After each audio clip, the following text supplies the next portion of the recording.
السلام عليكم. يا أهلا ومرحبا بكل المتابعين. في مدينة ناجازاكي باليابان، وعلى بعد 15 كيلومترات منها، تقع جزيرة مميزة تدعى هاشيما. تلك الجزيرة التي تقع وسط عدة جزر أخرى، ولكنها الأكثر تميزا نظرا لأنها تأخذ شكل وهيئة سفينة حربية، بالإضافة إلى أنها مهجورة بالكامل منذ سنوات طويلة، بالإضافة إلى أنها تقع فوق مساحة واسعة من المنازل الضخمة، والتي تحتوي على الفحم بكميات كبيرة تحت المحيط في تلك البقعة.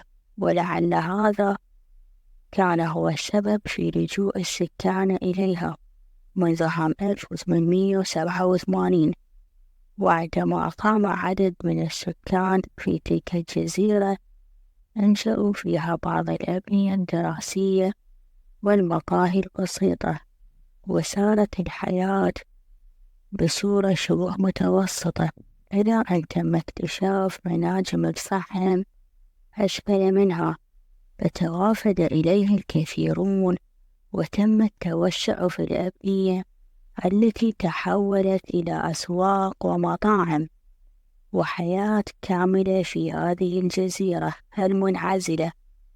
وواجهت التجارة بها بشكل كبير. وفي فترة الحرب العالمية الثانية تم تحويل الجزيرة إلى مكان أشبه بالسجن، حيث تم إرسال المساجين الكوريين والعديد من العبيد الصينيين إلى الجزيرة، وتم ضخهم بأعداد مهولة لاستخراج أكبر كميات من الفحم من داخل تلك المناجم. بالطبع نتوقع كيف كانت معاملة هؤلاء الأسرى.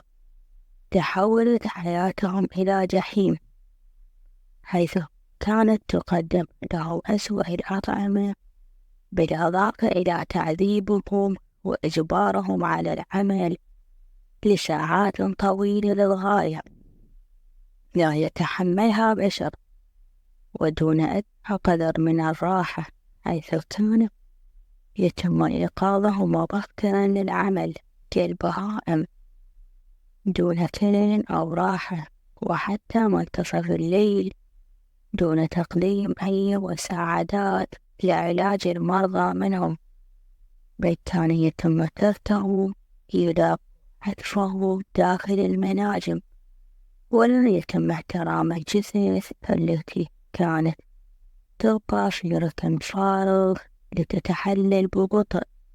فأصابت الأمراض أسرة مناجم جميعا، وتعرضوا للمجاعات الوحشية والظلم، ومات منهم الكثيرون تحت أرض الجزيرة.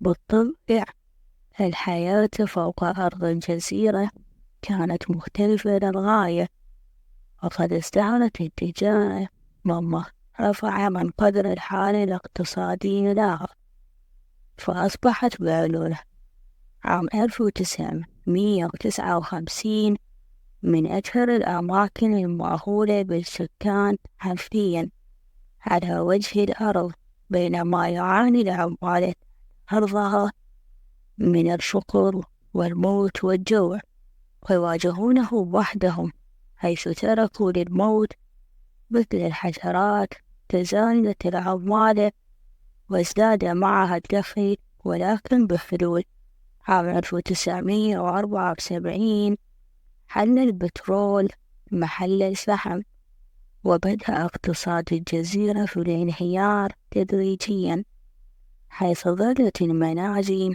تعمل إلى أن توقف العمل بها تماما بشكل مفاجئ، وأغلقتها الحكومة بقرار صارم، وتم إعلان إخلاء الجزيرة، وأنه قد حان وقت الهجرة بكل السكان.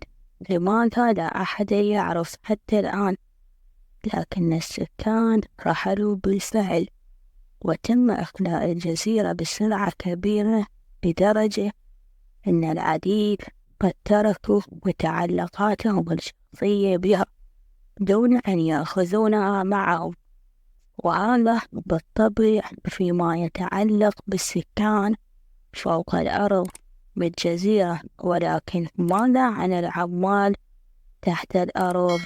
بالطبع لم يلتفت لهم أحد وتركوهم وحدهم، ولا أحد يعلم هل تم ترحيلهم مع السكان أم لا. فكل ما تم توثيقه حتى الآن لا يوجد بشر، إلى أن الجزيرة خالية من السكان إلى الأعلى والأسفل، وانقطعت الحياة وظهرت الأصوات، أصوات صرخات وعذاب، وكلها تأتي من تحت الأرض، وتستطيع السفن العابرة والمراكب الشراعية سماعها عن بعد، ولكن دون أن تتوقف إحداها بجوار الجزيرة المهجورة، تلك المدينة التي لم تطأ عرضها قدما حتى عام 2009، حيث ظلت مهجورة طوال تلك السنوات، وتم افتتاحها مرة أخرى وتصنيفها بأنها أحد الأماكن المأهولة بالإرباح على مستوى العالم. ولكن عند افتتاحها لم يفتح منها مجرد 3% فقط من المدينة، في حين ظل باقي المدينة مغلق حتى الآن، وممنوع أيضا للطائرات تصويرها. وحتى وقتنا هذا ما زالت الأصوات تسمع بها، سواء فوق أرض الجزيرة أو تحتها، وكأن السكان ما زالوا بها. ومن المثير للانتباه هو عدم تعليق أي طيور فوق الجزيرة. باي.